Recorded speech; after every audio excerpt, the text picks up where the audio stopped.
Sure. Good evening, everyone. Can you hear me in the back? Welcome to the King Juan Carlos Center, to this event sponsored by the Center for Latin American and Caribbean Studies, co-organized with the Mexican Student Association. We're delighted to have you here, delighted to be able to celebrate the work of a wonderful colleague who I will introduce in a moment. I am Jill Lane. I direct the Center for Latin American and Caribbean Studies, and it's my job tonight to make a couple of introductions before we move on. Also, a couple of thank yous. I want to thank, first and foremost, the Mexican Student Association and Alma Santa Ana, who will come to the microphone, who is the chair of that organization, and Eugenia Cavazos, who I've not met, but is she in the room? Eugenia worked on this event, and I thank her in absentia, the vice chair of that organization. And of course, I have thanks for Jorge Castañeda's team, obviously for you yourself, but we'll get there in a moment. Lucas Perello, who has practically become part of our team in the course of organizing this event, and in all of the time he has spent as your assistant. He's hiding over there. And of course, a big thank you to my own team at the center, particularly Omar del Hajde, standing in the back, and without whom none of these events would happen. And really, I want to thank all of you for lending us your time tonight and coming to celebrate this book that is an autobiography. So we're here to celebrate also a life that's represented in that book. And we look forward to a lively presentation and a lively discussion.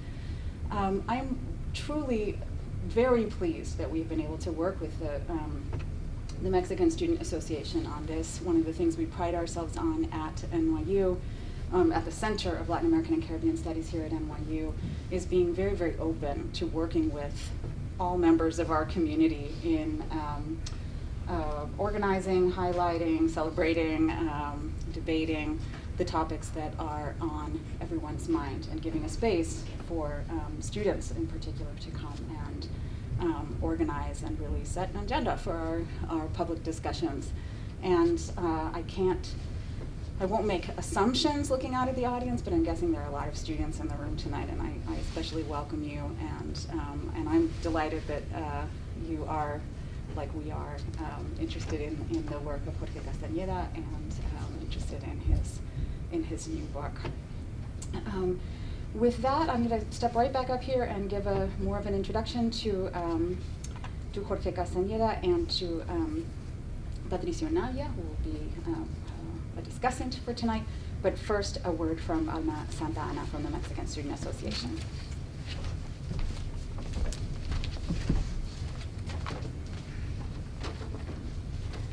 Good evening. Thank you, everyone, for joining us tonight at this book presentation by Professor Jorge Castañeda. So the Mexican Student Association at NYU was founded last year when a group of Mexican students decided to install a student group with a goal in mind: to create a community at our university and provide them with the means to celebrate and appreciate the rich culture of Mexico, and to promote awareness of Mexican historical and current affairs through recreational, educational, and cultural events. When we learned that Professor Jorge Castañeda published his book, Amarres Perros, and that he was presenting this book in many cities in Mexico and other countries, we knew that we had to host such an event here in New York City, at our university, where he is a distinguished faculty member. We are certain that with the reading of Amarres Perros, the public can learn from a number of events in the Mexican internal and external political affairs, as well as some details about his personal life that have shaped him to become the politician and intellectual he is now. So we are very thankful to Professor Jorge Castañeda for having accepted our invitation and sharing with us his remarks on his book. And we invite him to continue participating directly with our student group for the accomplishment of our goals. We appreciate, of course, the support of Professor Patricio Navia and the Center of Latin American and Caribbean Studies at NYU. Thank you.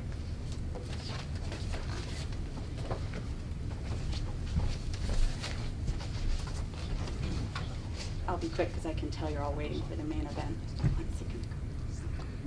So 2 introductions. It is an absolute pleasure to introduce or it's actually an absolute honor to have both of the people I'm going to introduce be colleagues at the Center for Latin American and Caribbean Studies, to public intellectuals, scholars, writers, academics that really shape, I think, for us here at NYU, the sort of discourse and presence of thinking about Latin American politics, and we're grateful to them and to their presence here. I will start with Patricio and then move to Jorge, again, very brief. Patricio Navia is a master teacher of liberal studies here at New York University and also holds an appointment with the Center for Latin American and Caribbean Studies, where he teaches one of our most popular courses in Latin American politics every year. And he also, I hope this is true, holds an appointment as professor of political science at the Universidad Diego Portales in Chile.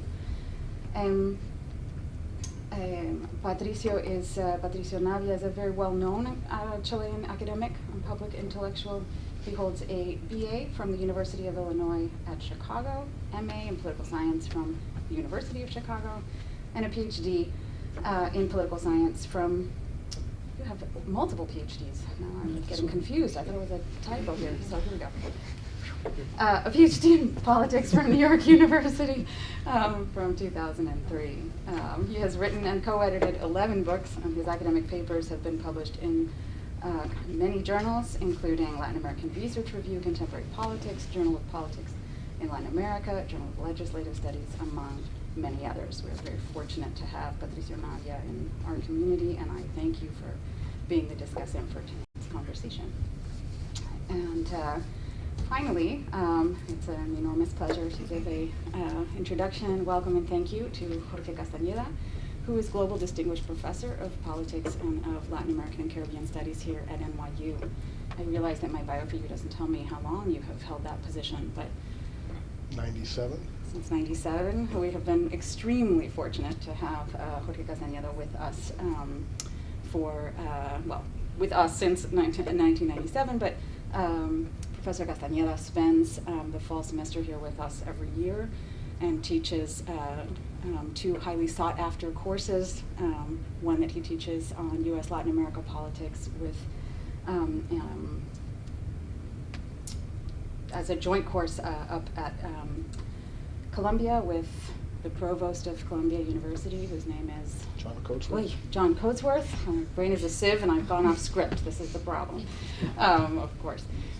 This is a course that they've co-taught for a number of years now and has really been, I think, a very beautiful partnership between our 2 centers and the Latin Americanist communities. And Professor Castañeda has also been teaching a course, I don't know if any of you in the room perhaps are taking such a course, of a freshman honor seminar every year.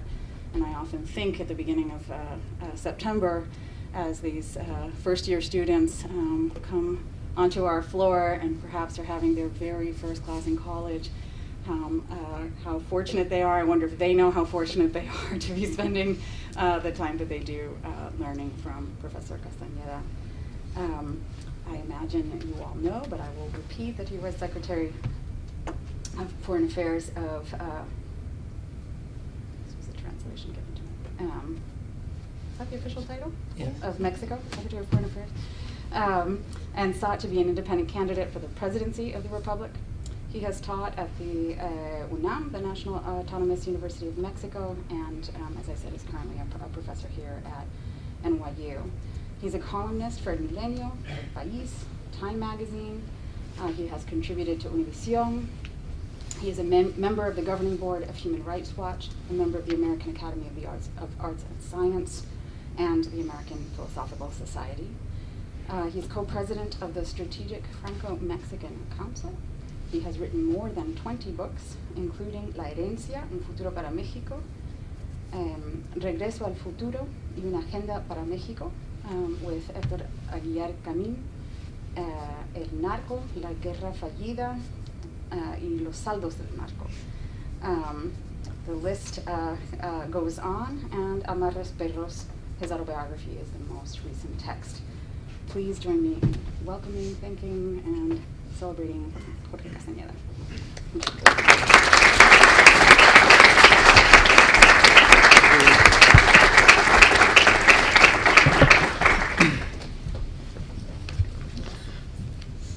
Well, it's a pleasure to talk to Jorge and be me the one that asks the questions.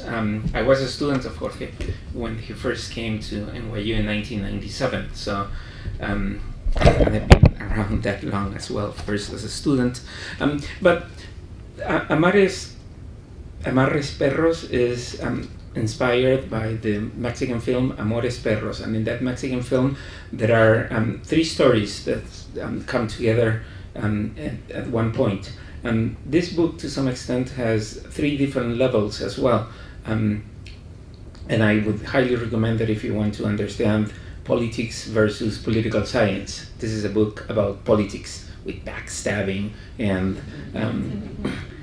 other more fascinating experiences. If you're a political scientist, you're going to like it, but you're going to find it's going to be like going from the lab to the emergency room. As a political scientist, you've studied to work in a lab, but as a politician, you work in an emergency room. It's also a book that tells the story of Mexico, and I want to ask Jorge a couple of questions, and then finally, it's a book that it's very personal in how Jorge Castañeda tells his own stories. He talks about his political deals, his family, his personal activities, his love interests, his public love affairs, and many other things that are also very interesting. So it's kind of a mix of The Prince, Machiavelli's The Prince, with a classical Latin American telenovela. And equally interesting for both.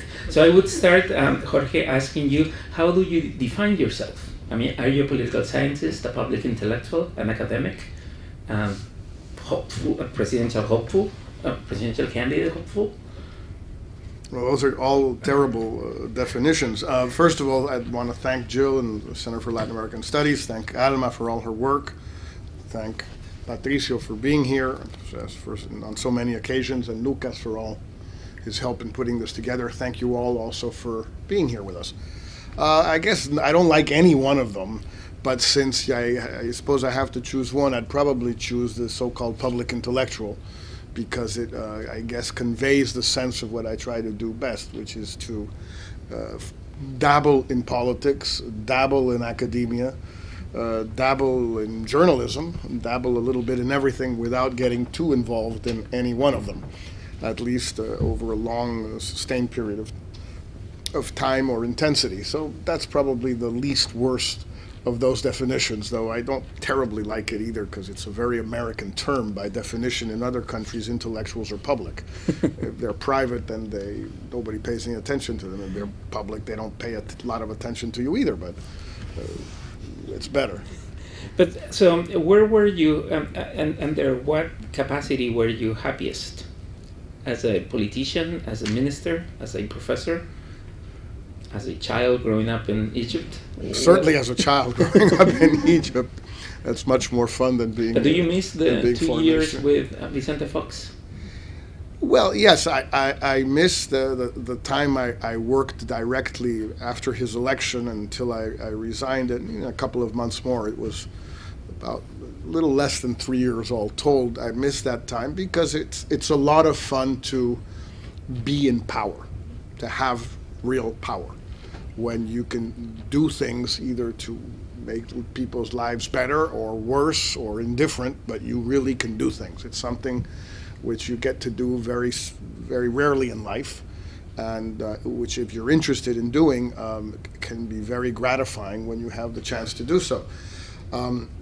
It is also can also be very boring. I mention in the book some of the students who were here had to attend a speech that the president of Paraguay gave early on in the semester. They had to go because we told them they had to go, period. My students. That's what students do. They do what their professors tell them. Acarreados. Acarreados, exactamente. And so they had to go. And so I mentioned in the book, that there came a point when I just couldn't take one more official dinner having to sit next to the wife of the Paraguayan foreign minister. Now, you guys got to see the president, but if you had seen the president's wife, you don't know what that would be. But then the foreign minister's wife, you don't want to do that. After once or twice or 3 times of that, I couldn't take more. There is a very tedious part of it. Being foreign minister is an enormously fun job. It's intense, it's fun. You can do all sorts of things for people. One of the things I found most gratifying was having devised a new consular ID card. Some of the people from the consulate now know how well it works. It's been now 15 years since we set it up right after 9/11, and we've handed out more than 6 or 7 million of them before renewals. And this changed lives for a lot of people. But there comes a point when you really, you have to love small talk to be a good foreign minister. You have to. And I just don't like small talk. I can't stand it. It drives me nuts. And so there was a time to go. So what ministry would you have preferred? In the book you talk about education. Would that have been a more fun job? Well, it wouldn't have been more fun, but when it would have been very different. And I suggested to President Fox at the time, while I never mentioned the Ministry of Education, I think he understood very well that was more or less what I wanted, and he said no. I'm not sure he thinks that was a great decision looking backwards, but of course looking backwards, with hindsight, presidents make a lot of mistakes, and some of them even acknowledge them, but only with hindsight. They don't acknowledge them at the time. I think it was a mistake on his part, and I would have enjoyed it. I think I could have made a difference at the time. This was now 12 years ago. I think that education in Mexico would be somewhat different because we've had 5 or 6 terribly mediocre education ministers over the last 12 years. I think we decided to pick the worst ones and put them in education since the year 2000 at least. Okay, let me backtrack a bit. My first question initially was the following. As growing up, you lived in different countries. In fact, you could have chosen to be a citizen of any of the countries you lived in. Why did you choose Mexico? Well, first of all, because I was born there. It was easier. I was born in Peru, but it could have been an accident. Yeah, it could have been an accident. You could have chosen to live elsewhere. Right? Why go back to Mexico? First of all, because at least until I left for college in the United States, I lived in Mexico because that's where my parents lived most of the time. Not all of the time. They were based in Mexico, but they didn't. I suppose I could have eventually have chosen either to probably find a way to get U.S. citizenship or French, perhaps. I dabbled for a while in thinking of actually going to live and settle in Paris for a while. This when I was around 25 or 26. But I really always felt more at home, and I enjoyed living in Mexico. I enjoy it immensely. It's a wonderful place to live in if you have sufficient money to be one of the very privileged few, like those Mexicans who are here tonight, most of you are, and like we are. It's a marvelous place to live under those circumstances. You have a better quality of life, I insist, under those circumstances than practically anywhere. It's a great place. There's great friends, great things to do, enjoy doing everything in Mexico. Elsewhere, it's more of an uphill battle. So, I first met you in 1993. You probably don't remember this, but I was a student at the University of Chicago, and you visited the University of Chicago, the center of neoliberal thought, to argue against Mexico joining NAFTA. So you went to Chicago and said free trade is a horrible thing, or at least free trade in the way that that's being proposed right now is a horrible thing. Has NAFTA been good or bad for Mexico 20 years later? Would you still oppose NAFTA, or do you think that there were some positive aspects to it? Well, I think it depends on how you look at it. I attended a whole bunch of 20-year celebrations or criticisms or assessments of NAFTA last year. I had a long piece in Foreign Affairs a year ago on that, and If you look at it from a trade perspective, in other words, you look at the trade negotiators, what they wanted to get, what they wanted to achieve, they achieved most of what they wanted. In other words, Mexico today, 20 years later, has a very significant, very competitive industrial exporting sector, which very few countries in Latin America, or no countries in Latin America, with the exception, possible exception of Brazil, have. We export almost $1.5 billion to the U.S. every day, daily, which is a hell of a lot of money. It's an important amount of jobs. And in that sense, NAFTA has clearly been a success. Now, that is not how it was sold in Mexico. It was sold in Mexico as the instrument that would bring economic growth and development to Mexico. And in fact, the average rate of growth over these past 21 years has been 2.5% per year, which is lousy by any standard. About the same as most other Latin American countries have had over the past 20 odd years. Chile has had a better rate of growth. Peru has had a better rate of growth. Brazil has had about the same. A couple of others have done worse. So it depends on the perspective. I think today, as I thought then, that had President Salinas insisted on finding a way of including immigration in it, of including some form of compensatory financing in it, even at the price of including energy, because that would have forced us to reform the energy sector 20 years before we did. And we all know that we got there late this time around under President Peña Nieto. So in that sense, I think it was probably done too quickly without thinking it through enough. And then given what happened the following administrations, whether you agree with Salinas' point of view, which is that the successive administrations, Cedillo and Fox mainly, didn't do what he sort of told them to do, which they should have done and they didn't do. That's why it didn't work or didn't bring all the benefits.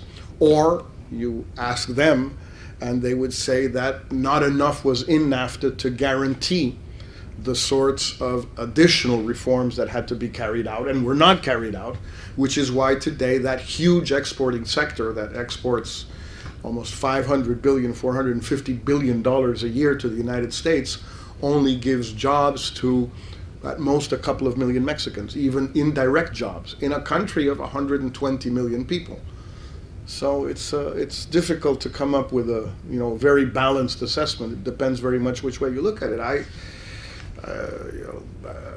think when I entered the government, it was obviously the law of the land, and I quickly was convinced that it would make no sense to even try to push for something different. And nobody in Mexico has tried to push for anything different or to have it rescinded.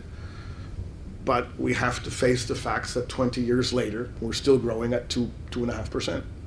But was it because of NAFTA or despite NAFTA? I mean, Mexico's growth over the past 30 years has been dismal, as you mentioned. Other countries have caught up and, in fact, grown faster than Mexico and Latin America. Mexico is somewhat falling behind.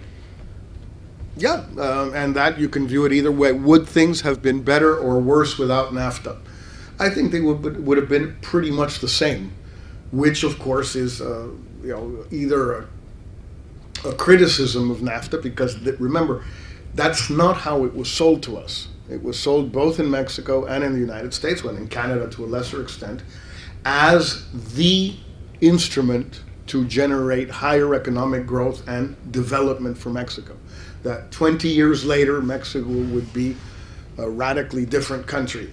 It's got a radically different export sector, but it is not a radically different country. And that is the huge challenge that the country faces today and has faced now for 3 or 4 successive administrations.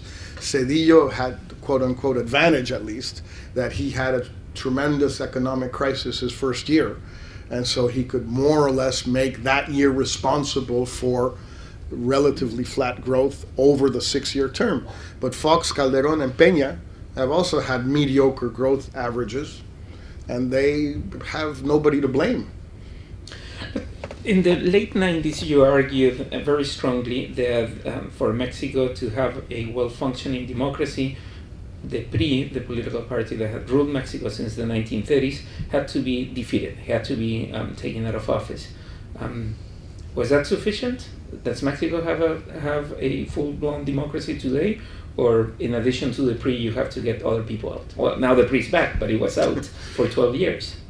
Well, I think it certainly was a necessary condition. There was no question in my mind that if you don't have some kind of rotation, if you don't have the same guys who were there for 70 years, if you don't throw them out, it's very difficult to talk about anything that even remotely resembles representative democracy. I think that by and large, if you define that as a place where people compete for power, take power, and leave power through elections, that is what Mexico is today.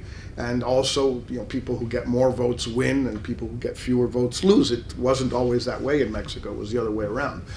But that is the case now. So in that sense, I think, yeah, it's a functioning representative democracy. Now, should a lot of other things also have been done? Yes. And I think to a large extent, as I say in the book, not to a large extent, but to some extent that's my fault, because I was unable to convince Fox to really break with the past, break with the PRI, break with the corporate unions, break with the monopolies, and go much further than just winning the election. I was the only person in the cabinet who was really pushing to convince him of that, and I didn't quite make it. On the other hand, I can also say, when you're all alone against the rest of the whole cabinet, plus the whole business establishment, plus the church, plus the United States, plus everybody, it's not exactly easy to win that one. But will Fox go down in history as a parenthesis between different pre-administrations, or was there a sort of significant and lasting change that he brought about? It'll be more than a parenthesis, but I think less than lasting and significant change. I think there's 2 or 3 things that he did which remain and which were very important. I think other things were parenthetical in many ways. And I think he'll go down in history as the first one who got through the PRI out of the presidency, and that was a big deal, but not enough. Now, as I say often when I've been doing these things all over Mexico, in universities all over, I say, okay, fine, you can criticize Fox all you want, but don't compare him to whoever you want, Winston Churchill. No, hold on a second. Compare him to Calderón and Peña. What would you do? Because those are the real choice you had in the year 2000 was La Bastida, who was the PRI candidate at the time. And I asked people in the audience, those of you who voted for Fox in 2000, today, would you vote for La Bastida? Would you change your mind? I haven't found one in all of Mexico who says that. Not one. There's a lot of people who voted for La Bastida who would have voted again for La Bastida. But I haven't found one person. But there was Cárdenas too. Yeah, but he was out of the running for practical purposes. He was so far down in the polls. The real choice was Fox or La Bastida. A vote for Cárdenas was a vote that But you made your counted. choice to support Fox before Cárdenas was out of the running, right? I always thought he was out of the running. I always thought, from the very beginning, I thought he had no chance of being a competitive candidate again. He had been one in '88, unexpectedly.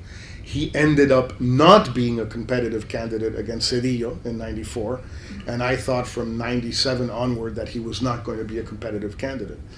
But and then when I asked people a more complicated question, I say, you didn't like Fox's wife? What about you-know-who?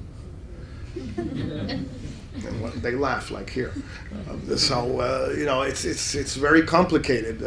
The issue is that Mexico is a very difficult place not to govern only. All countries are difficult to govern, but it's a place where it's very difficult to have a sort of balanced assessment of things that are so new.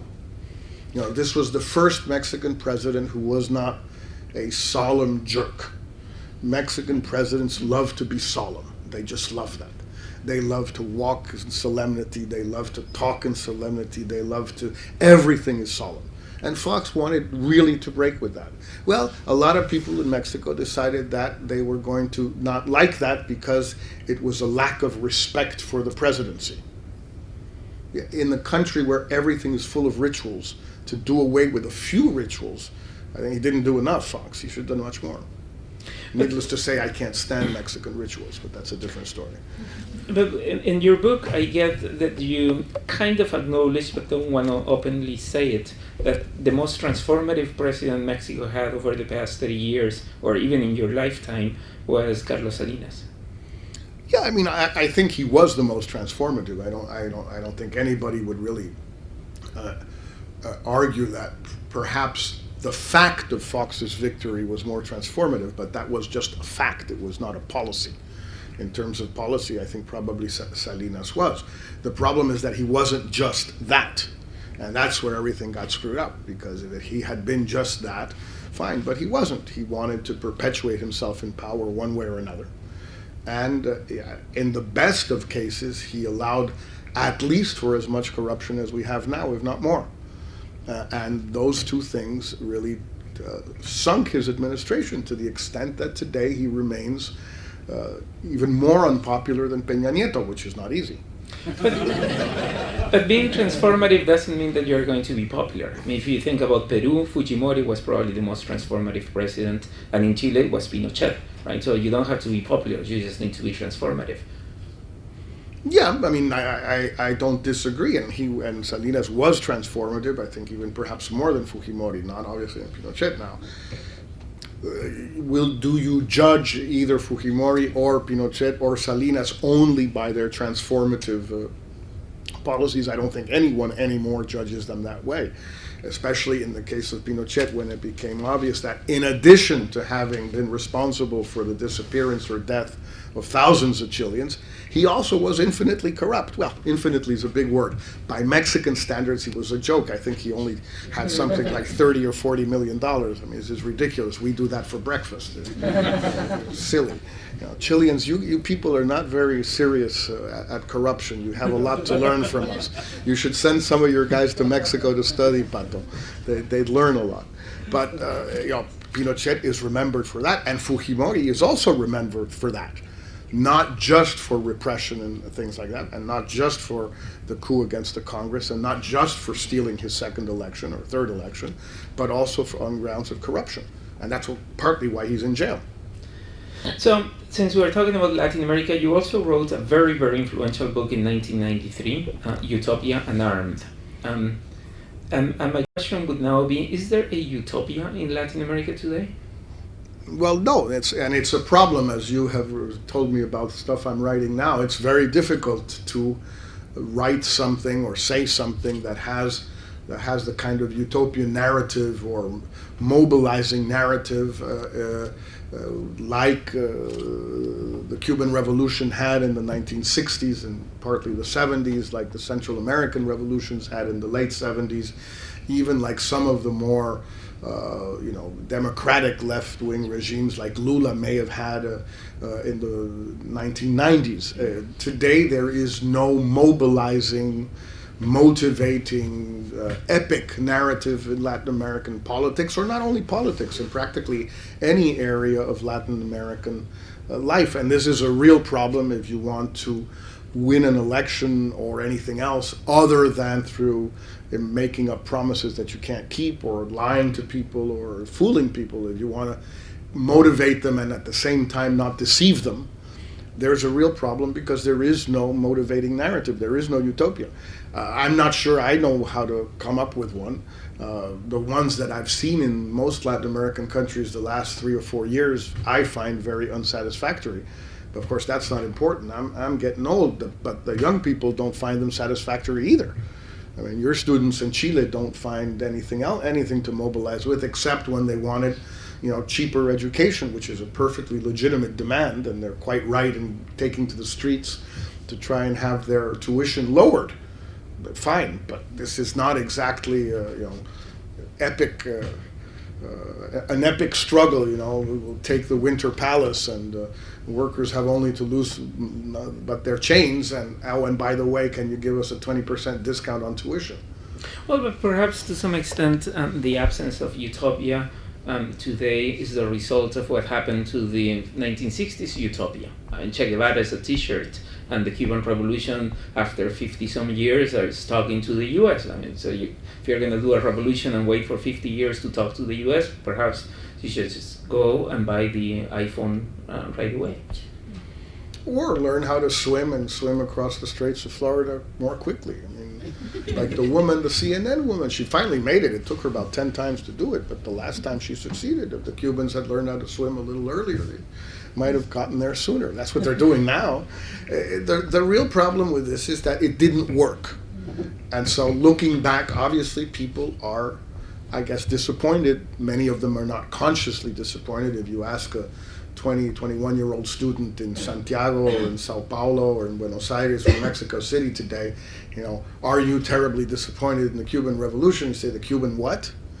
He doesn't have the slightest idea what you're talking about then. He doesn't want to, nor should he have the slightest idea. But somehow what has been transmitted to that student, perhaps through his parents, his teachers, his school, everything, has been the fact that this did not work. And this is not just specifically the Cuban regime, but this whole notion of revolution in Latin America or social change or whatever you want to call it. And so there is, you're right in the sense that there is disappointment because of not a terribly successful narrative that existed before. And how do you build on that? That's a real issue. So almost 10 years ago, you wrote Foreign Affairs article, very influential article on the on Latin America's left turn, and you argued that there were two different lefts in Latin America, one good and one bad left, just to shorten the argument. 10 years later, it looks as if the good left is not doing that well. It's not very popular, and the old left or the bad left is also losing elections. So there is no left in Latin America anymore. Well, there still is, but there's a real problem there. I still think that you have significant differences. I mean, you have, even in the same country, you have big differences. In other words, Lula's first 2 terms were very different from Dilma Rousseff's first term and now the first year of her second term. Obviously, she is paying some of the costs that Lula ran up and that were not visible when he was president, but when he was president, they were very sensible in many ways, and it was, I think, a successful government, and one that I certainly had no qualms with on any front, economic, social, international, yes, but that's a very Brazilian thing. That's the way they like to be. The problem today is that it turns out that she spent so much money and did so many things to get reelected, or to get elected and then reelected, that you have one of the greatest corruption scandals ever in Latin America, plus a recession that you hadn't seen in Brazil since the 1930s, plus a paralysis of the country in every sense. And this is all up to her. So the good left turned into a bad left when they changed within the same left. In the other cases, you have Bachelet came back. I think she's not doing a bad government. You can know more than I do, but I think she's basically doing what she was elected to do, given the collapse in the price of copper, which is very difficult in Chile to do anything when copper prices collapse as they have. In other cases, in Venezuela, in Ecuador, in Nicaragua, and places like that, the hard left is obviously facing huge problems. We saw it in Venezuela yesterday with the election results, because they really messed things up, and they messed things up incredibly. I mean, in Venezuela, they spent $1 trillion in a country of 30 million inhabitants over 15 years and practically have nothing to show for it. There is practically nothing lasting in the social policies that they carried out for 15 years. All they have left are the Cuban doctors. It's better than no doctors. But one could say that it's very easy to be a good and successful president when the country is going through a positive or a good commodity boom. Wasn't that what happened to Dilma and Bachelet? I mean, when the boom ended, then your soft left simply ran out of money and they didn't know what to do. I think a lot had to do with that, but not, with the soft and the hard left, with all of them.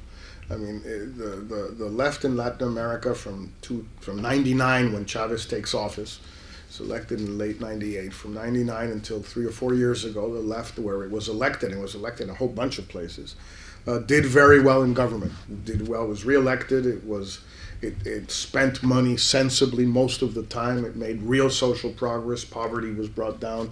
Inequality was reduced up to a point. Health indicators improved. Educational indicators improved. I mean, it was a very good time.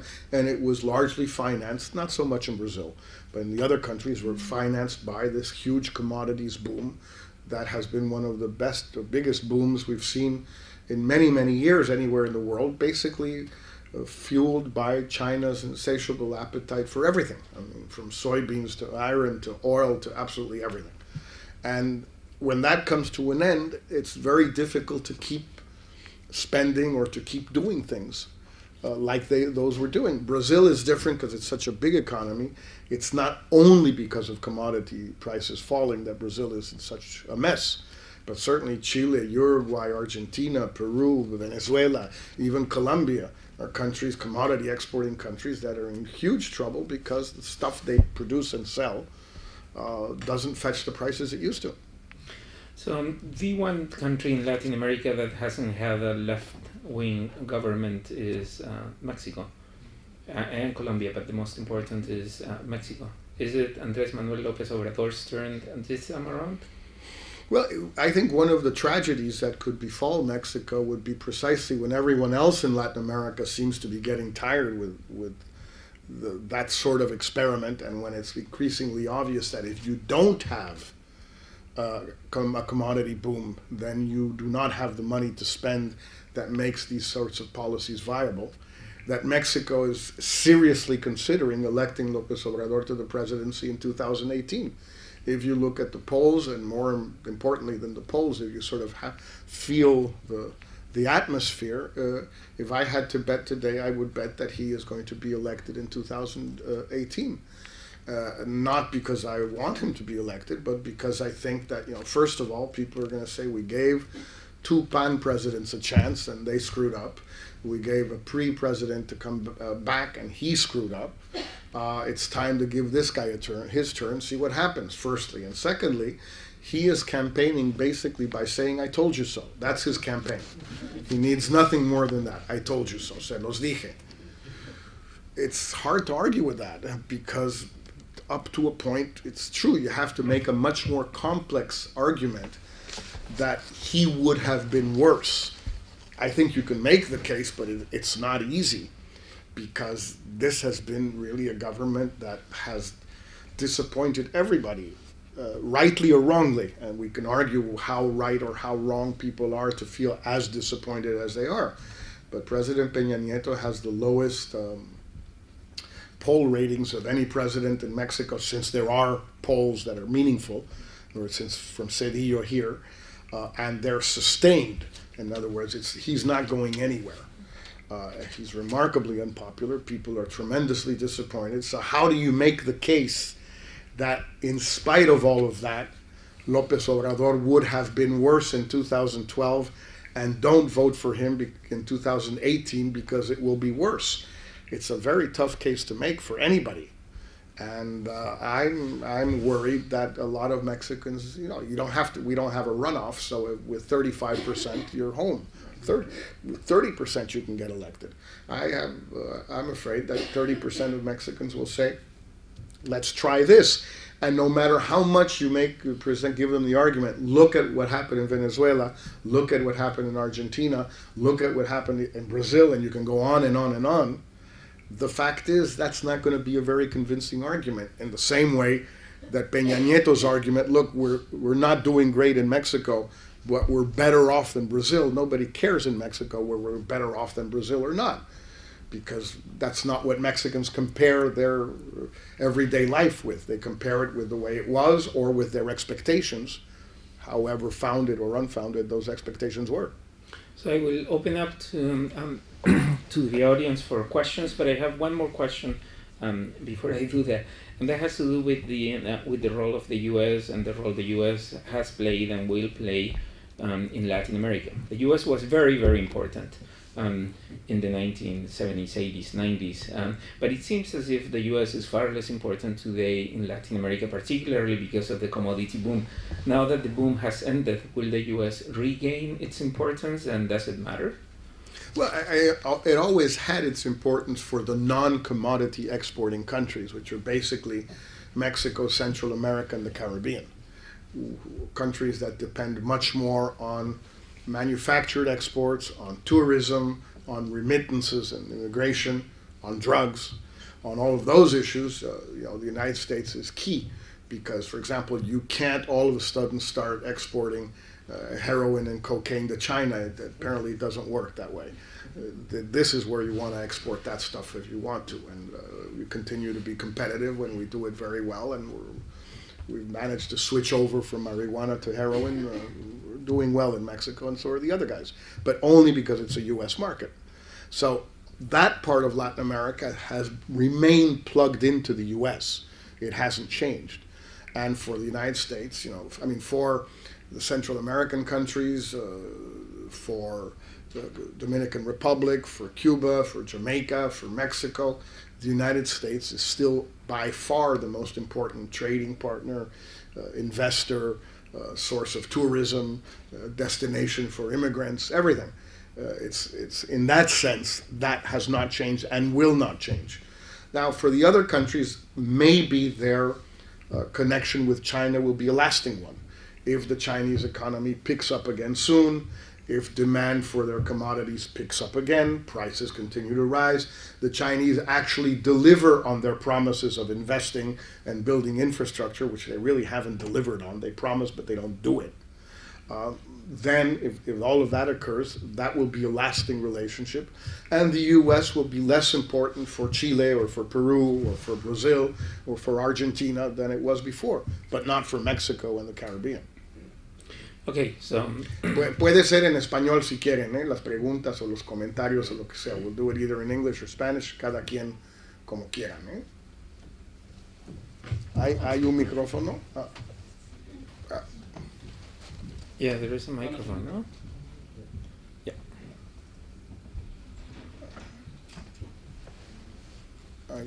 Gracias, Irene. Buenas noches. Dos preguntas. Yo veo un comentario un poco al Bronco, al gobernador de Nuevo León, como una especie de mezcla de Fox y de López Obrador. Y vi también una conferencia de prensa con ustedes en la FIL. ¿Tú crees que tendría alguna posibilidad el Bronco realmente de pegarle a López Obrador? Y si él le logra pegar a López Obrador para las próximas elecciones, ¿tú estarías en su gabinete? ¿Te interesaría? Voy a contestar en español para los otros, pues si tienen alguien que habla castellano al lado que les traduzca, y si no, pues se aguantan hasta la siguiente pregunta que sea en inglés. I'm going to answer questions asked in Spanish. I'm going to answer them in Spanish. And so hopefully those of you who do not speak Spanish, if you have someone next to you who can translate for you, that would be good. Mira, no sé si tiene elementos de Fox, sí, aunque a estas alturas Fox ya tenía un equipo mucho más amplio, mucho menos insular, digámoslo así, mucho menos rústico, y tenía de todas maneras un pasado de ejecutivo de una multinacional donde algo se le pegó. No solo el azúcar de la Coca-Cola. Bueno. En segundo lugar, la parte de López Obrador, el Bronco no sé si la tiene tanto. Lo que tiene él es que conecta muy bien con la gente, o en todo caso con la gente del norte. No sé cómo le iría en el DF. Se vuelve más complicado, pero yo creo que lo que es real, y hay una encuesta en Reforma antier o ayer que lo muestra muy claramente, él le quita votos a López Obrador, sin la menor duda. Y se los quita por una razón muy evidente que mucha gente había detectado desde hace meses, que es que el único que se está beneficiando del desprestigio de toda la clase política mexicana es López Obrador, porque es el único que aparece como externo a esa clase política, como un outsider. No lo es un político profesional como todos los demás. Lo único que ha hecho en su vida es ser político. Lo que es más, ha sido presidente del PRI en Tabasco, presidente del PRD y presidente de Morena. O sea, a eso se dedica, a ser presidente de partidos. Eso es lo que hace en la vida. Eso es lo suyo. Bueno, y cuando gobernó exactamente como toda la clase política mexicana. Y la gente que lo rodeaba entonces, como el de las ligas, como el de los casinos de Las Vegas, y los que lo rodean ahora, como Ricardo Monreal, pues gobiernan todos exactamente igual. Pero él sí ha convencido a la gente de que él es externo a todo eso. El Bronco le quita los votos de la gente que se van con él porque lo ven como un externo. Es mejor un auténtico externo que no lleva partido. Y yo creo que buena parte del apoyo al Bronco es un apoyo por ser independiente, no por ser él. Yo creo que si pones al Pato Donald en la boleta de las encuestas y dice Pato Donald independiente, saca más o menos lo mismo que saca el Bronco en la encuesta de ayer, creo yo. Creo y espero que sea así, no me consta, pero me gustaría que así fuera. Cuanto a lo otro, yo creo que ya no viene tanto al caso eso. Lo que sí creo es que si va a haber un candidato, una candidatura independiente competitiva, tiene que ser única. Si hay 3 o 4 no va a funcionar. Y para que sea única, pues todos los demás posibles candidatos, posibles porque los mencionan unos o porque se mencionan a sí mismos o por lo que sea, pues tienen que sumarse al que quede, cualquiera que sea el que quede. Y entonces esa candidatura independiente tiene que ser mucho más amplia, mucho más plural, mucho más diversa que solo una figura como el Bronco, que tiene la peculiaridad de ser bastante individualista, a diferencia de Fox, que en eso sí el Bronco se parece más a López Obrador que a Fox.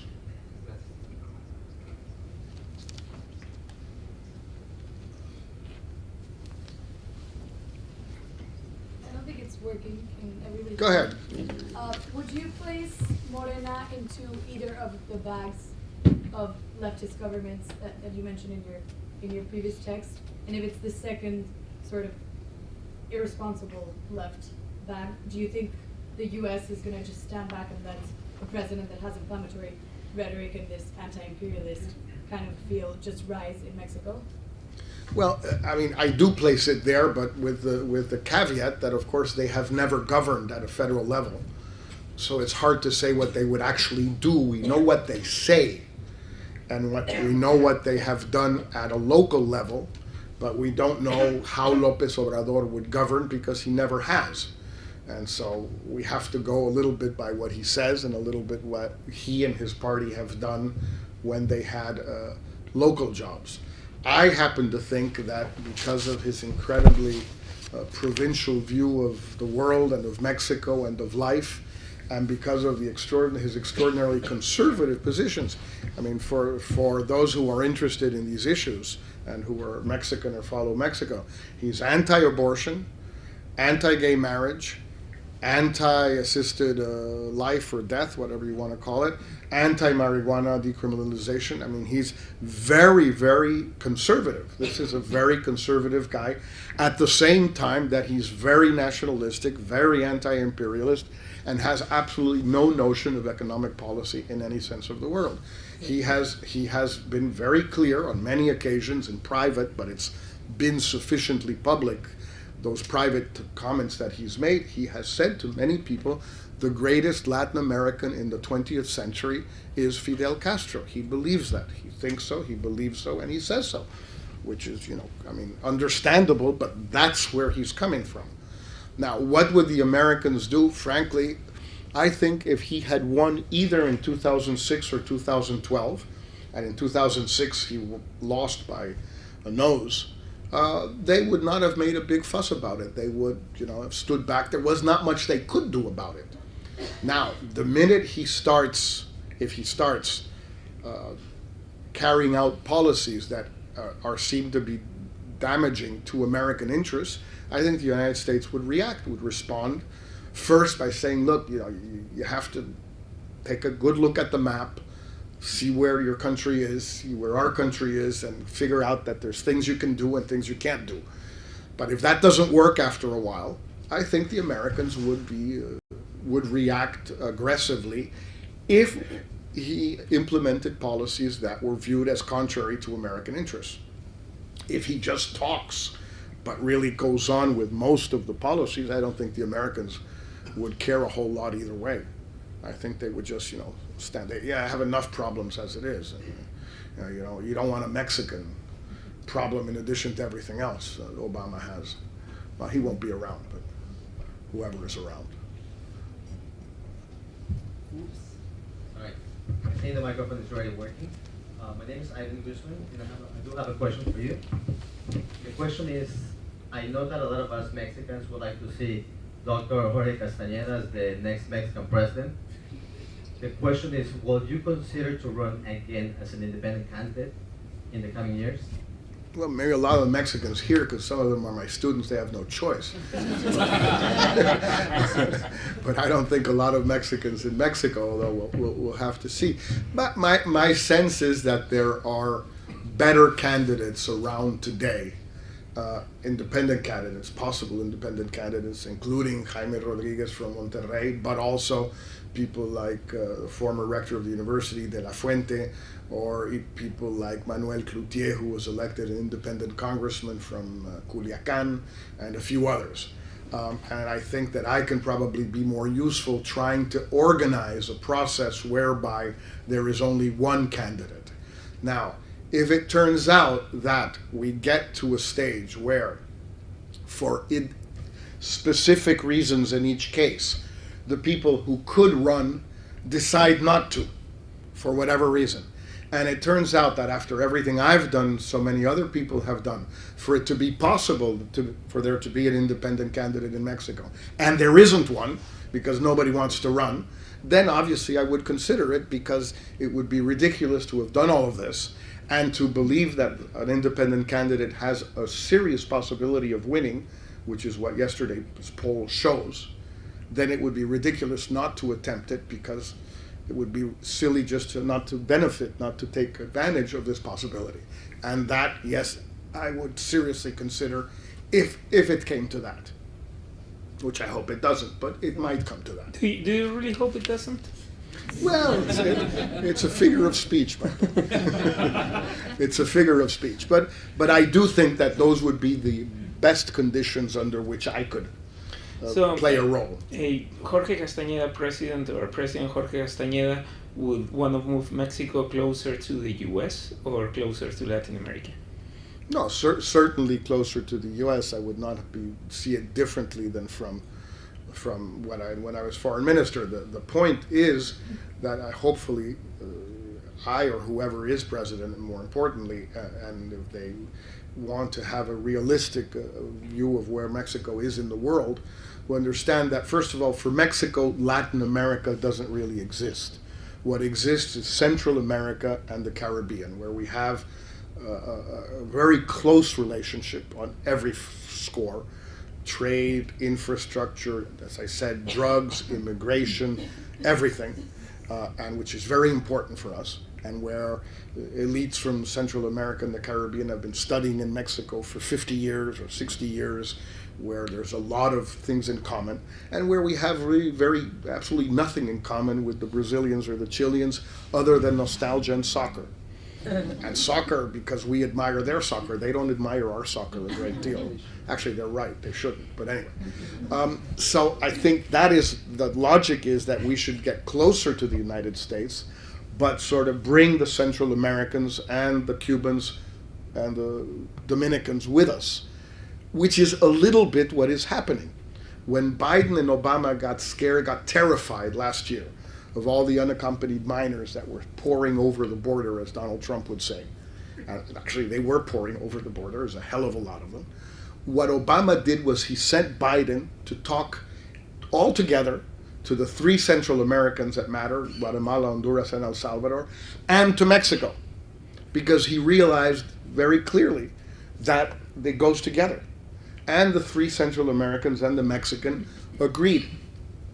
the Mexicans decided not to send Peña Nieto. They sent the #2 guy because Mexico doesn't like to be lumped together with the little guys. Okay, well that's sort of, I think, childish, but the substance was there. Now that there's a Cuban immigration crisis on the border between Costa Rica and Nicaragua, there was a meeting of foreign ministers of who? Mexico, the Central Americans, and the Cubans. Why? Well, because it is a single region increasingly. So I think where Mexico should be is closer to the United States with a view of a North American economic union, but at the same time dragging the Central Americans and the Caribbean along with us, especially now if it becomes possible to drag the Cubans along, which I'm not so sure, but it's doable at least. Thank you. In those Reforma polls, Margarita Zavala was placed very close to López Obrador. What are your views on her as a PAN candidate or as an independent candidate for the next elections? But I don't think that she will run as an independent candidate. I think she's just blackmailing her party, sort of threatening to run if they don't make her the nominee. But I think she will win the PAN nomination. I don't see anybody who can take it away from her. So I think she will be the PAN candidate, and I think she has the advantage of being someone with very high name recognition because she was the president's wife for 6 years. Now, that said, there are two things that I think are very important, especially for Mexican women to consider. The first is that she's as conservative as López Obrador is. Yeah.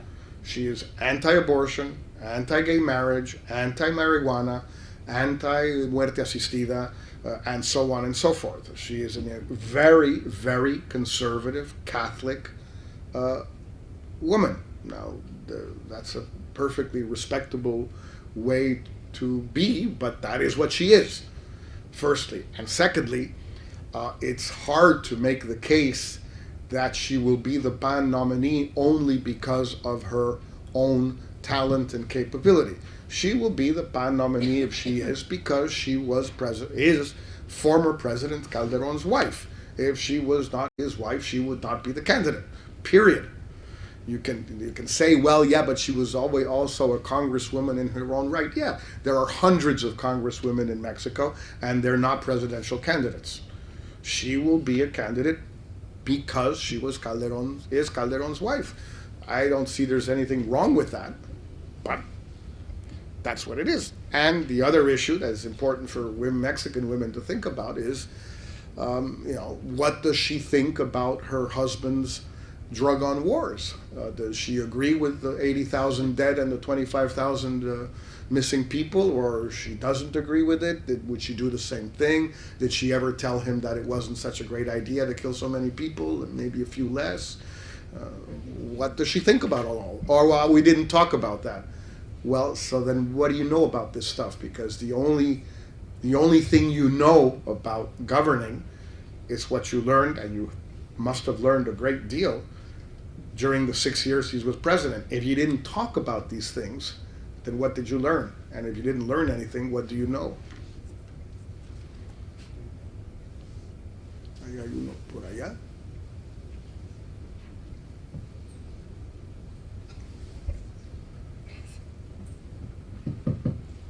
Primero, muchas gracias por su tiempo y gracias por la oportunidad de pasar esta noche con nosotros. Le voy a hacer su pregunta en inglés para el resto de la audiencia. You spoke earlier tonight about NAFTA and the impact that NAFTA has had on Mexico in the past 20 years. I'll be doing my thesis for a master's next semester, and my thesis is going to be focused on the correlation between NAFTA and the drug war in Mexico. So my question to you is, do you think that the policies within NAFTA, such as or not even just in NAFTA, but in regards to the United States, like subsidization of corn farmers, has exacerbated the drug war in Mexico and led to such high levels of violence and deaths in the last 20 years? I think it has had an impact, but not necessarily the way you put it. I'm not sure that Mexican corn farmers replaced corn with poppy or marijuana. I'm not convinced. They've been farming poppy and marijuana long before NAFTA. We were, by the way, much more competitive in marijuana before than now. Conversely, we're much more competitive in poppy and heroin today than before. You know, we're Guerrero, which is where the students were killed, the 43 students, that area of Iguala in particular, for those of you who are not Mexican, is now one of the main poppy and heroin producing areas in the world. Not quite yet with Afghanistan, because we don't have US troops to help us harvest the stuff and everything, but if we did, I mean, we would be. So I'm not sure it's what is true is that unfortunately the DEA and the US Customs people and the Coast Guard people in the US, who were very much anti-NAFTA in 92 and 93, were anti-NAFTA for a very simple, sounds like a stupid reason, but they were right, which is that if you have, instead of 100 trucks crossing the border every day, you have 1,000 trucks crossing the border every day, because you multiply trade by 10, and all of the trade is by road, by highway. Well, if you do that, you have 100 more or 10 times more trucks to load drugs in. And you make it 10 times more difficult for US, whatever you want to call them, bureaucrats looking for the drugs to stop them.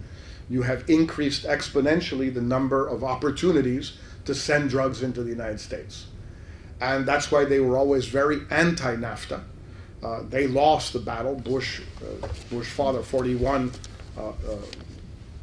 imposed it on them. Clinton didn't get it. By the time Clinton got to the presidency, that part was settled.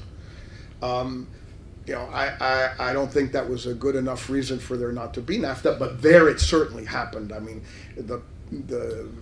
I think that one of the best parties that was held probably when NAFTA was finally ratified and came into law was probably held in Sinaloa, with Chapo as the host in a tunnel.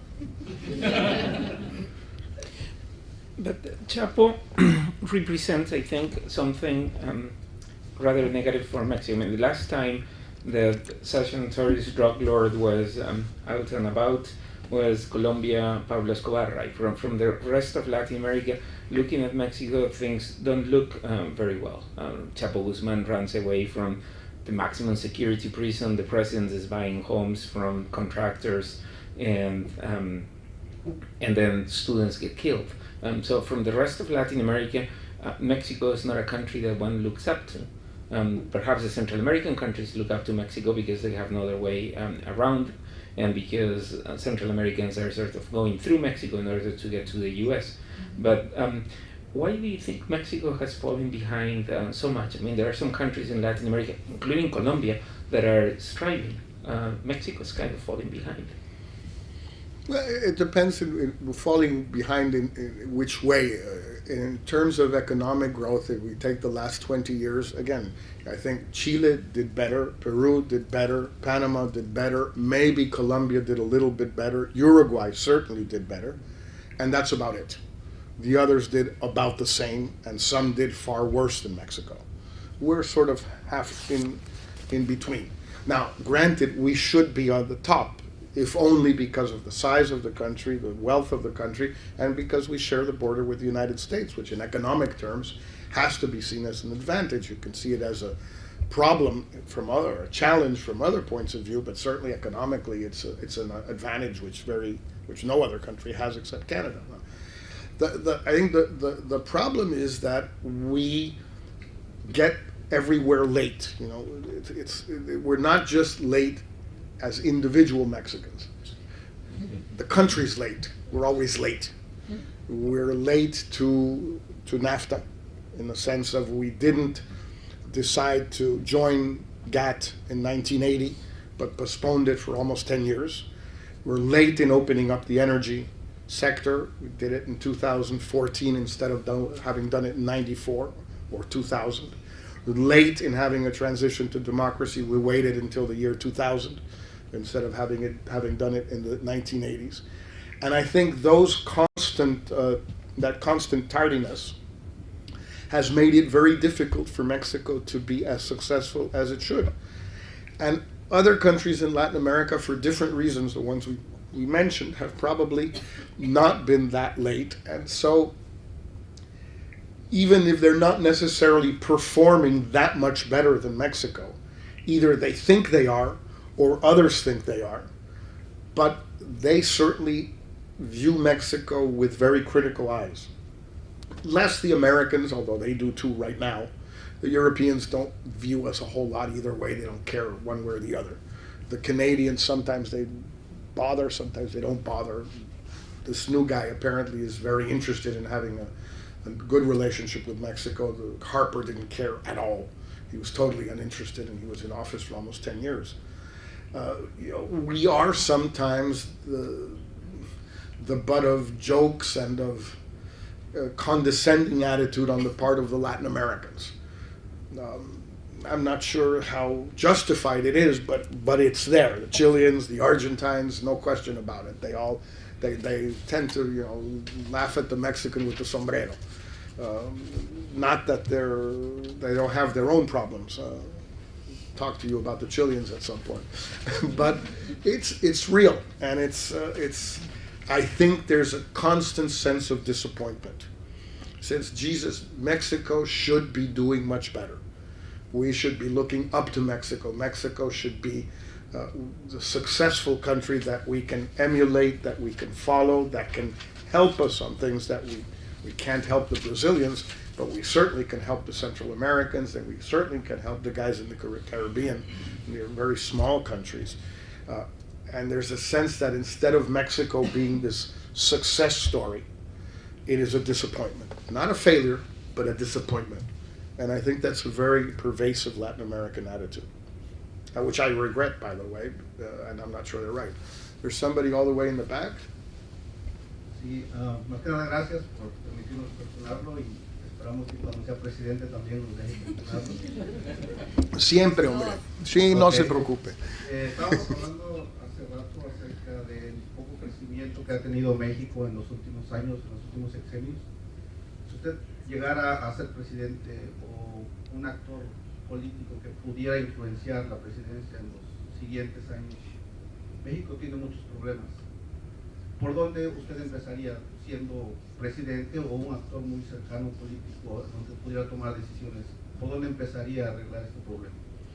Mire, yo creo que tiene dos respuestas a su pregunta. Una es la parte técnica, primero en la que no tengo yo mayor autoridad, pero que tampoco encuentro a nadie que sí la tenga, porque ya van varios presidentes, incluyendo uno que era o es un economista muy distinguido, que no le han hallado la cuadratura al círculo. Es decir, México lleva ya 25 años, o 30 si se quiere, sin crecer a los niveles en que crecíamos antes y que todos queremos que crezca y que el país necesita crecer. O sea, debiéramos estar creciendo a 5% y estamos creciendo a la mitad desde 1980 y pico.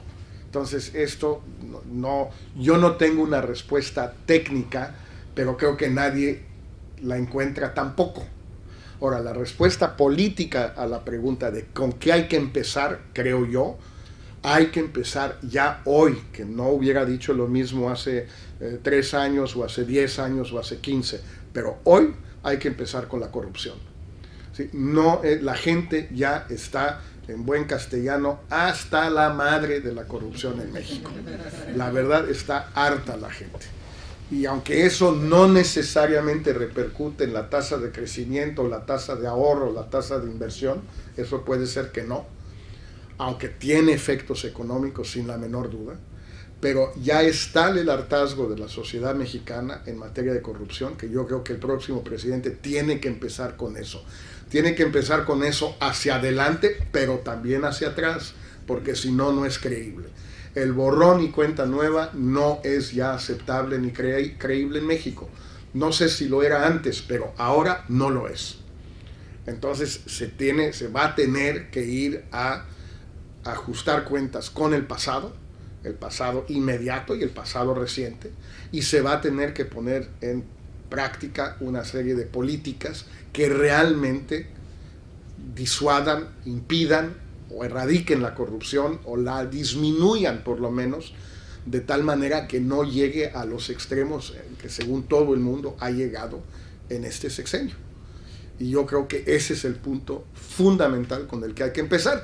Por eso, por cierto, creo que tiene que haber una candidatura independiente, porque solo un candidato o una candidata independiente puede realmente entrarle al tema de la corrupción, porque no tiene cola que le pisen, no tiene cómplices. ¿Cómo puede haber un candidato del PRI que le entre en serio al tema de la corrupción? Pues es imposible. Para empezar, si empieza, pues Peña no lo pone. Para empezar. ¿Cómo puede haber uno del PAN? ¿La esposa de Calderón va a investigar el sexenio de Calderón? ¿Cómo se come eso? Y lo mismo podemos decir con el PRD y López Obrador. ¿López Obrador va a investigar a Bejarano? ¿O a Monreal? ¿O a los otros de Morena? Yo en eso sí creo que solo una candidatura independiente puede realmente entrarle al tema de la corrupción.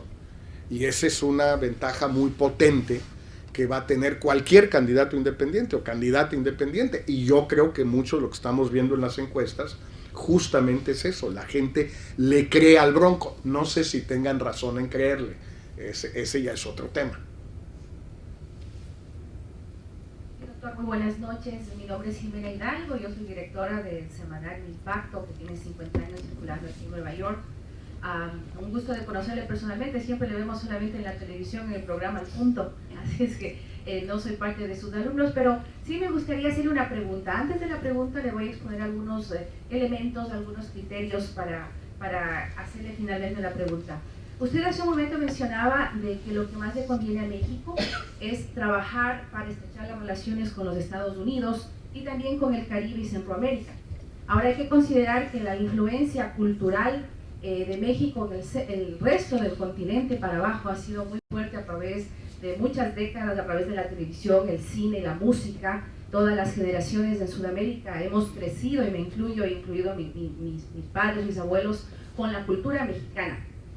En Ecuador, por ejemplo, la mayor parte de los medios, de los que han quedado independientes, que no han sido expropiados por el gobierno correísta, los dueños actuales son mexicanos. Los más grandes periódicos y medios de prensa en Ecuador, los dueños son mexicanos. Por ejemplo, uno de los laboratorios más grandes del Chapo Guzmán se encontró en la frontera de Ecuador con Perú, en Loja.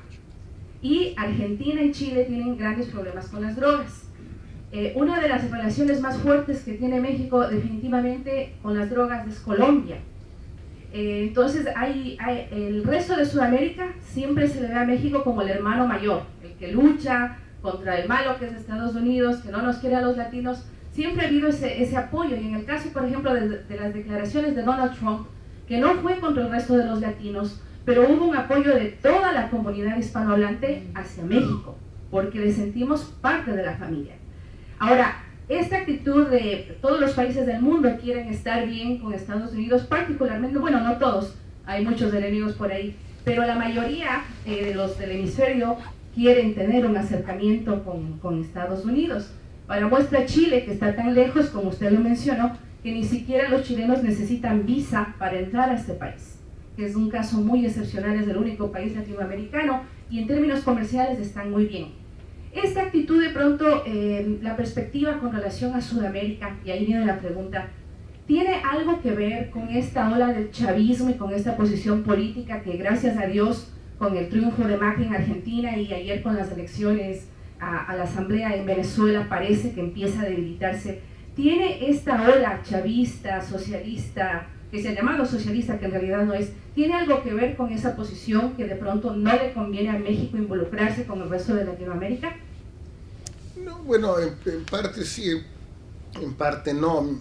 El problema es que los países de América del Sur pueden permitirse muchos lujos con Estados Unidos porque no tienen la frontera, no tienen las ventajas de la frontera, obviamente, pero tampoco tienen las vulnerabilidades de la frontera. Le doy un ejemplo, ya que usted hablaba de visas.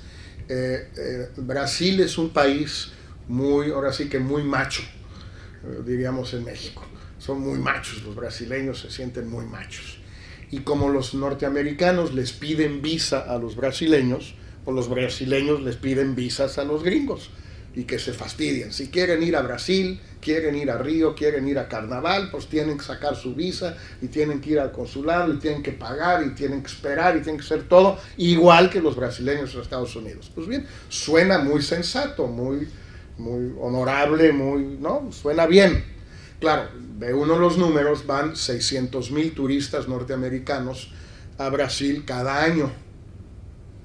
Pues se pueden permitir el lujo los brasileños de hacer eso. Van 20 millones de turistas norteamericanos a México cada año, sin contar los cruces fronterizos, sino turistas que se internan, que pasan por lo menos 2 o 3 noches en el país. Nosotros no podemos permitirnos el lujo de pedirle visa a los gringos, porque si lo hacemos, pues va a caer dramáticamente el número de turistas, y el turismo es la principal industria creadora de empleos en México. Entonces, no es tanto una cosa ideológica nada más, es una cosa que tiene que ver con la ubicación geográfica del país. Hay cosas que nosotros en México no podemos hacer y que, por cierto, nunca hemos hecho. Sí, ha habido gobiernos más nacionalistas, menos, más proamericanos, menos, desde Alemán, desde Cárdenas hasta Peña, ha habido de todo, pero hay ciertas cosas pues que sabemos en México, uno un poco crece sabiendo que no se pueden hacer. Esta que mencionaba es una, pero hay muchas más. Ahora, si a uno le suma la parte retórica, pues no era fácil para los presidentes Fox, Cedillo casi no le tocó, pero Fox, Calderón y Peña, ser demasiado amigos de Chávez, porque pues cuando empieza a despotricar contra los americanos, pues y estás tú ahí sentadote con tu carota, pues o bien te deslindas de Chávez y I didn't mean it, no me junten con él, o te vuelves de alguna manera socio cómplice, y eso sí es complicado. Entonces sí, de alguna manera eso, digamos, afectó, pero en el fondo, el problema es el que creo que yo traté de exponer. México no tiene gran cosa en común con América del Sur, salvo eso que usted mencionaba, la nostalgia y las películas, el Chavo del Ocho y Cantinflas, y todo. Sí, eso es real, y no quiero minimizar su importancia, pero es eso, es nostalgia, no es más que eso. El comercio de México con América del Sur es nulo, hay algo de inversión, turismo es nulo, inmigración nula, o sea, todo eso no está en el ADN de la economía de la sociedad mexicana. Lo de Centroamérica y el Caribe sí, por razones geográficas, como ya traté de describir. Si les parece, habría una más y luego creo que nos estamos invitados aquí a what's it called, vino de honor o no sé qué. Hi.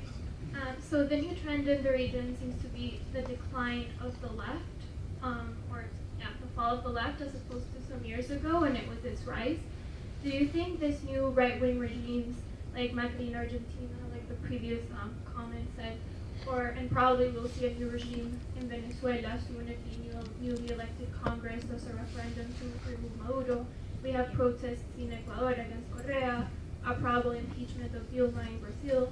So do you think these new leaders that are emerging, whose rhetoric is anti-leftist, will be able to fix the economic mess that their predecessors have left? And do you think it will be a lasting trend, or do you think it will be cyclical with the left returning in 20 years when neoliberalism once again makes social policies non-existent? A ver, Luis, tú tenías una pregunta, si quieres adelante, hacemos las dos y ahí ya cerramos. Lo voy a hacer en inglés para que lo escuchen. Going back to independent candidacies, I personally witnessed the process in the state of Nuevo León where Jaime Rodriguez was elected governor. He outnumbered both PAN and PRI votes. Altogether, they could make what he achieved. And I think that the new leaders that are emerging, whose rhetoric is anti-leftist, will be able to fix the economic mess that their predecessors have left. And do you think these new leaders that are emerging will be able to fix the economic mess that their predecessors have left? do you think, and given that at the national level the PRD has proved to be a failure as well, do you think that this situation that gave rise to the change in Nuevo León could be replicated at the national level, given the level of discomfort in Mexico as a country, as a whole? I'll try and address the first question to begin with. I think, you know, that they won't fix, for example, the Venezuelan economic mess is going to take a long time to fix. I'm not sure who's going to fix it, because the opposition would be foolish if they only have Congress, and barely, would be foolish to even try to fix it. They say, this is Maduro's mess, let him fix it. Let him raise the price of gasoline, let him cut the subsidies, let him eliminate price controls, let him deal with a new Caracazo, if that's what's going to happen, let him do it. They would be foolish to even try. Now, at some point, there will be a presidential election in Venezuela next year, or maybe in 3 years or 2 years, and I think the opposition will win, and then they will have to address it. But that is such an incredible economic mess that it will take a long time to fix, especially if the price of oil remains where it is today at around $40 a barrel. I mean, all Venezuela does is produce oil. That's what they do in life, and it's very difficult to fix anything with oil at $40 a barrel. I mean, so the case of Argentina is different. I don't think they have that much of a disaster. I think they've overspent. They let inflation get out of control in many ways. They taxed the soybean exports too much, and that has created an economic situation which is difficult, but it's not a complete disaster like Venezuela. So I think they will be able to fix that up rather soon, especially if there's a certain amount of enthusiasm on the part of Argentine and foreign investors because of the new government. Now, I think you will see a sort of an anti-incumbency bias throughout Latin America, and since it happens that most of the governments are on the left, that anti-incumbency bias will move to the right. But it's more because, I think, of the fall of commodity prices and the end of an economic cycle than because people like or don't like one kind of left-wing president or right-wing president. I think it's much more the issue of having to do with commodities. If some of these people, you know, come back soon, I wouldn't say 20 years, but 5 or 6 or 7 years, and some of them did a good job. For example, if Lula is again a candidate for the presidency in Brazil 3 years from now, in 2018, I think he has a very good chance of winning, in spite of the current mess, because he is very popular, and he was, I think, a good president. Obviously, she could not get elected dog catcher, Dilma, but he could be reelected. And you will see other, if Ricardo Lagos in Chile were to run again in 2 years, I think he's getting a little old for that, but if he were to run, I think he would have a good chance of winning, because he was a very good president, and people recall him with a great deal of fondness and expectations, because he'll only be 80. He'll only be 80, but for Chile, that's young. So, I think he's not going to run. No, yeah, he already said. I think he's going to run. You think he is going to run? Well, there you go. So, if he does run, I think he has a good chance of being reelected at 80. You know, here, you know, the way I think these people can win an independent candidate at a national level is, I wouldn't say simple, but there is a way to do it. The poll in Reforma shows a little bit how you can do that. The poll basically has López Obrador at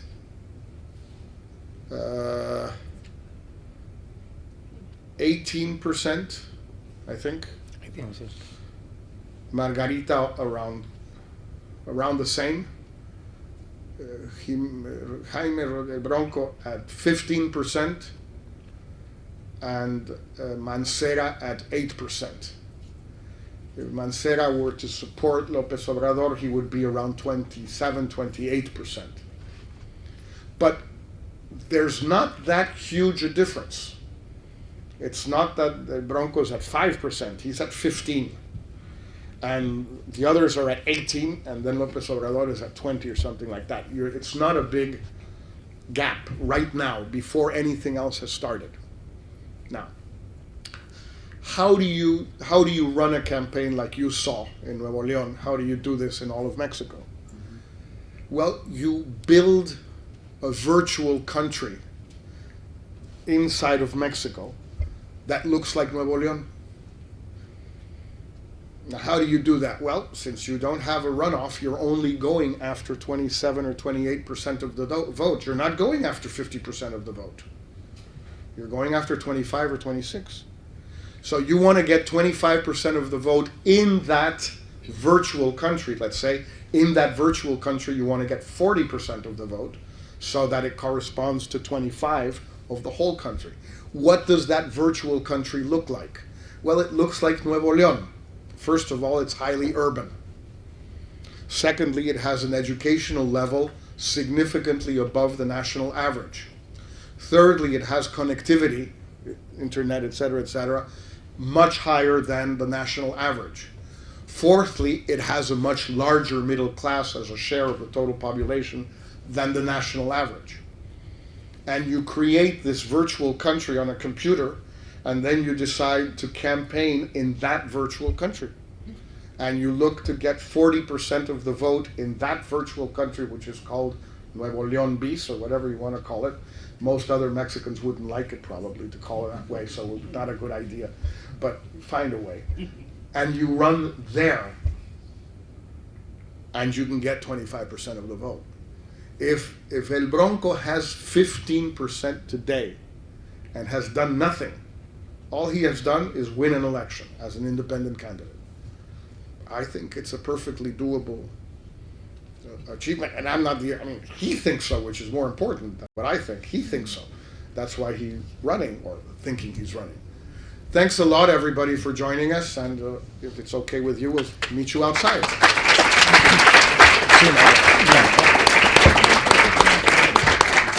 Everybody, on behalf of NYU-MEXSA,